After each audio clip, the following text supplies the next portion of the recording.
Hi everyone! It is very early Saturday morning. I'm here today to tell you a little bit about how I prepare logistically for having events, but also how I prepare to perform at these events. So I'm here on Saturday because we're running an open house for prospective music majors and I'm helping to run it. We had a very successful band day 2 days ago. So I'm very excited about all the possibilities coming out of both of these events. Double your music! Open house! Okay. But as I'm also here working, I'm working on other projects. I'm working on finishing the Music by Women Festival grant for the 23 festival. I am helping to put together the College Music Society program book for the festival, or the conference this week. And I'm also putting together the booklet for the festival, the Music by Women Festival.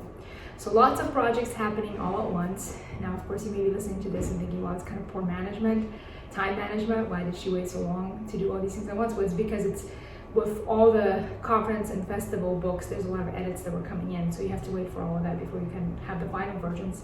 For the grant, I'm actually doing it a lot earlier than it needs to be done. It's due March 1st, but it's just I have so many travels coming out that I wanted to do before I leave.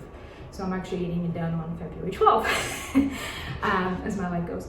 And so with the grant, I'm almost finished. I was here till 7 p.m. last night working on it, so it's just kind of proofreading. With the College Music Society book, it's almost done. We're just waiting for one final piece, and then we're going to proof it, and it's going to go live on Monday. With the festival book, we have all the information. It's just a matter of putting it together and proofreading that. Now, you may be wondering, what about the performing portion, right? So for the performing portion, I have performances at all of these events. So the College Music Society conference coming up this week, I am performing a beautiful set of songs by Florence Price for piano and voice. So I'm working on those. I also have a presentation that I'm giving with colleagues, which I'm also working on. And for the Music by Women Festival, I have solo pieces, Sil Chaminade Sonata, Terza Carne Venice, a Sil Chaminade new piece that I'm performing, which is a concert etude. Very excited about that. And for another College Music Society conference, which is actually the CMS Southwest region, that is in Azusa Pacific University, and that is the weekend before the festival. So I have CMS Southern this coming weekend, 17th to 19th of February. The following week, I will be in Southern California for the CMS Southwest conference, where I'll be performing the Chaminade Sonata. And then the following weekend, we have the festival where I will be performing the Chaminade Sonata as well as other solo pieces. So how do I prepare in terms of musically speaking for these performances? Well, I always tell my students consistency is more important than just time spent at the piano. So what I try to do is I break it up. I cannot practice every single piece every single day. Actually, I forgot about one piece. I'm performing the 2 piano Opus 1 by Valentin Bogdan at the CMS Southwest as well. So how do I space out the practicing? So I have a set of songs for voice and piano by Florence Price. There's about 8 of them. So what I do is I don't practice every song every day. I split it up. Maybe I practice half of the songs Monday, half of the songs Tuesday, so that I'm always practicing the songs, but it's not every day, but it's every other day. Same thing with the Valentin Bogdan 2 piano piece. One day I practice, next day we rehearse, one day I practice, next day we rehearse. So I'm always doing the piece, but I'm kind of breaking up what's happening with it. The solo pieces, just Chaminade Sonata, I may practice one movement today, one movement tomorrow, and kind of go back and forth. Sometimes I run it all the way through. The newer piece, the Chaminade Concert Etude, I try to practice that. I either practice it one day or try to kind of run it the other day, so I just kind of split it up. Now you may ask, how do you practice a vocal piece with no vocalist, right? Because I don't actually get to rehearse with the singer until I get to the conference later this week.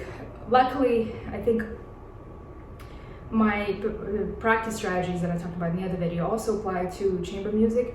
I talk about listening to recordings. So listening to recordings with singers, but I actually have a recording of her singing it, so that's really helpful. So I listen to that recording literally every day at lunchtime. That's my lunchtime activity and listening to the songs, and then as I practice, I try to imagine her singing the songs. I have her voice in my head, and then also trying to play along with the recordings.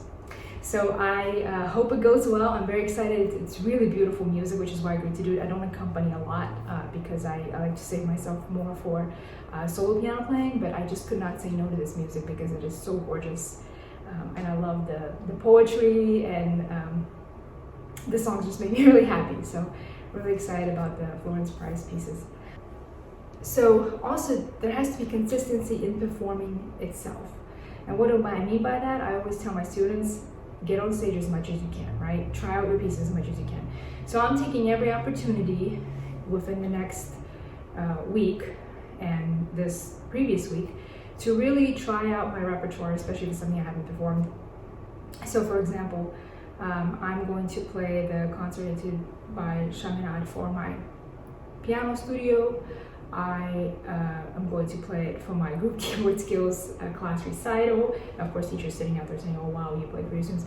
I do play it for my students, and I think it's really important to do so because it gives them an example of how it should be, and I think it's also very inspirational. And if the students know that you are doing what they're doing, what you're asking them to do, which is to perform, which is very kind of stressful and makes everyone nervous, then I think they will appreciate it, and I think they'll know that you're up there with them, literally speaking, not just supportively. And so I do think there's value in, if you are trying out new repertoire, try it out for your students. I think it's good for you, but it's also good for them. The 2 piano piece, we're actually going to perform at the open house today for prospective students. So those kinds of opportunities, and I'll show you some footage now.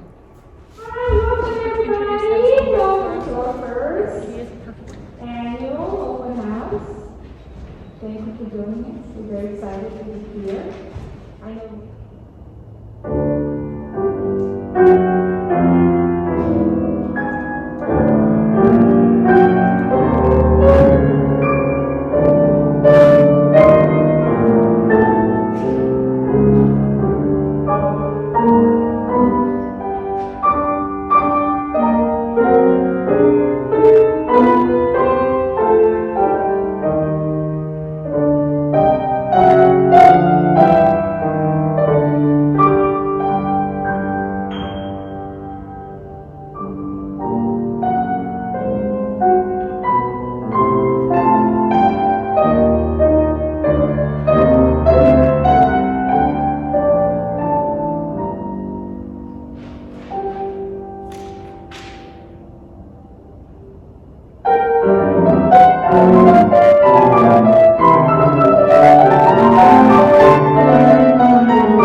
some of my wisdom.